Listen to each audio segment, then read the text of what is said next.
The Lord be with you. And with your spirit. A reading from the Holy Gospel according to St. Luke. Glory to you, O Lord.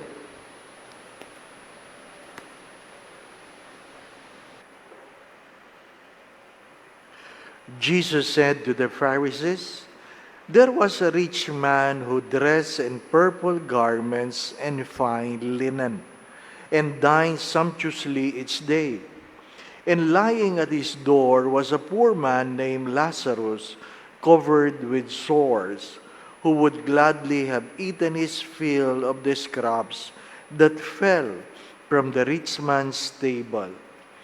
Dogs even used to come and lick his sores. When the poor man died, he was carried away by angels to the bosom of Abraham. The rich man who died was buried, and from the netherworld, where he was in torment, he raised his eyes and saw Abraham far off, and Lazarus at his side. And he cried out, 'Father Abraham, have pity on me. Send Lazarus to dip the tip of his finger in water and cool my tongue, for I am suffering torment in these flames.' Abraham replied, 'My child, remember that you received what was good during your lifetime, while Lazarus likewise received what was bad. But now he is comforted here, whereas you are tormented. Moreover, between us and you a great chasm is established to prevent anyone from crossing who might wish to go from our side to yours or from your side to ours.' He said, 'Then I beg you, Father, send him to my father's house. I have 5 brothers, so that he may warn them, lest they come to this place of torment.' But Abraham replied, 'They have Moses and the prophets. Let them listen to them.' He said, 'Oh no, Father Abraham, but if someone from the dead goes to them, they will repent.' Then Abraham said, 'If they will not listen to Moses and the prophets, neither will they be persuaded if someone should rise from the dead.'"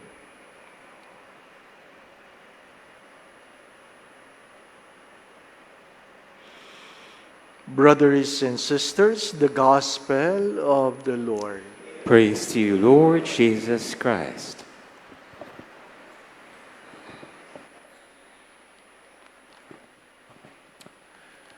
We must keep this in mind, my brothers and sisters, that the rich man did not go to hell for being rich.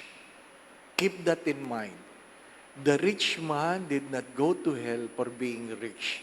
He went to hell because of neglect. Neglect. Ano po? Merong isang bata kasing naglalakad, nakakita ng malaking bahay. Sabi niya sa tatay niya, pupunta sila sa impyerno. Ano po? Ha? Mahirap yung mahirap ka na, nasa impyerno ka pa. Ano po? Keep that in mind. It is about neglect. Second, why God did not allow someone from the dead to return, someone from hell return.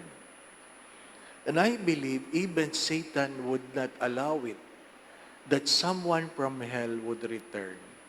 Why? Because if someone will return from hell, then many of us will do the right thing out of fear of hell, not really wanting to go to heaven. Wanting to go to heaven.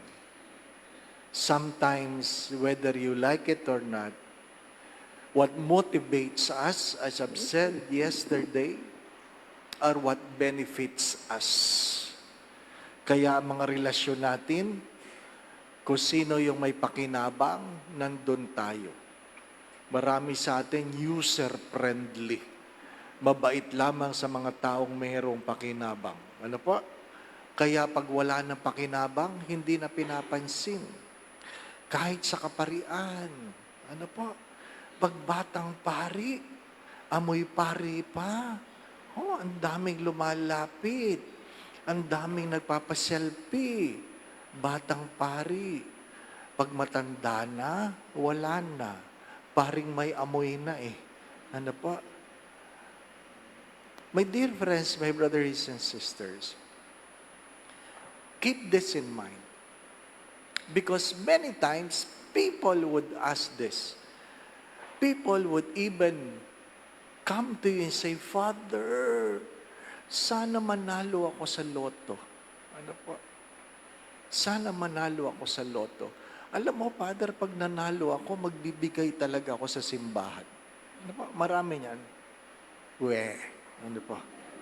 Ha? Kung alam ko lang kung mananalo sa loto, ako na muna. Hindi po ba? Ha?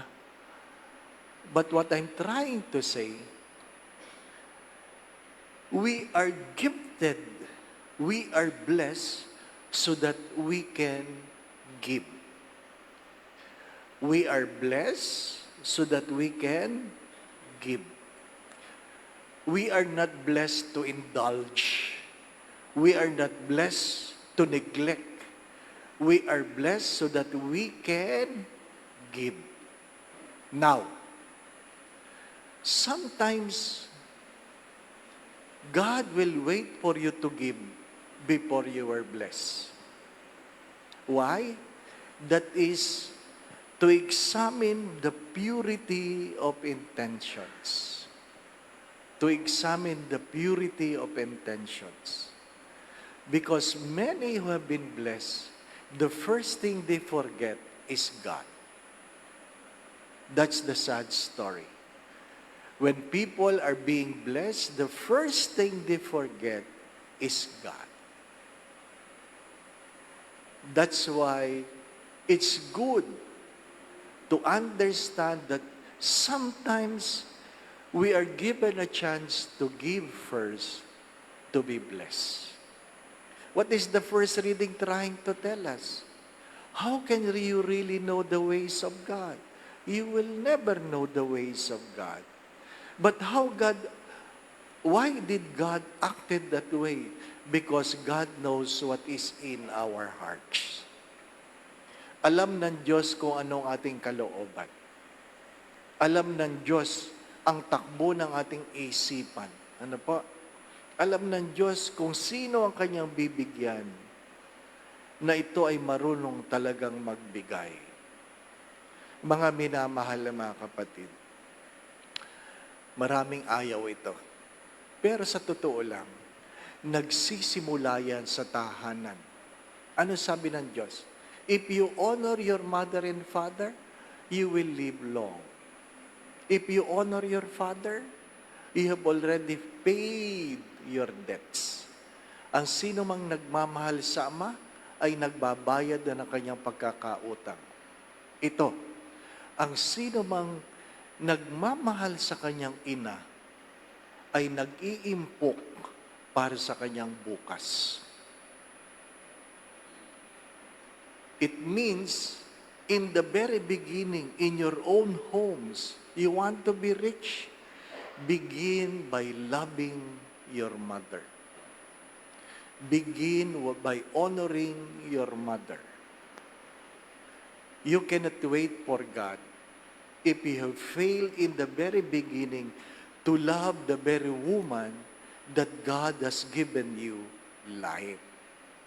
Kung ang buhay nga, hindi mo kayang ipagpasalamat, ang yaman pa kaya? Think of that. Kung ang buhay, hindi mo kayang ipagpasalamat sa pamamagitan ng sarili mong ina, ang yaman pa kaya? Mga minamahal na mga kapatid, you want to be rich? Some people don't want to use the words. If you want to live in abundance, begin at home. Begin at home.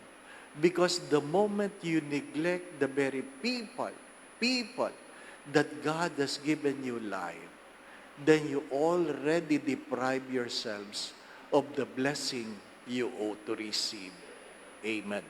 Do not forget, the rich man went to hell not for being rich, but because of neglect. Second, the Lazarus in the gospel is not the Lazarus who is the brother of Martha and Mary. Ano po? Baka lang sabihin nyo, ano po? Not the Lazarus, Martha, and Mary. Third, Saint Teresa of Lisieux have said this. Lent should learn us to examine the difference between trusting God and self-reliance. Lent must lead us to know the difference between trusting God and self-reliance. Because you might be self-sufficient and yet you do not trust God. The Lord be with you. And with your spirit. And may Almighty God bless you and your family, the Father, the Son, and the Holy Spirit. Amen. The Mass has been offered. We continue to love and serve the Lord. Thanks be to God.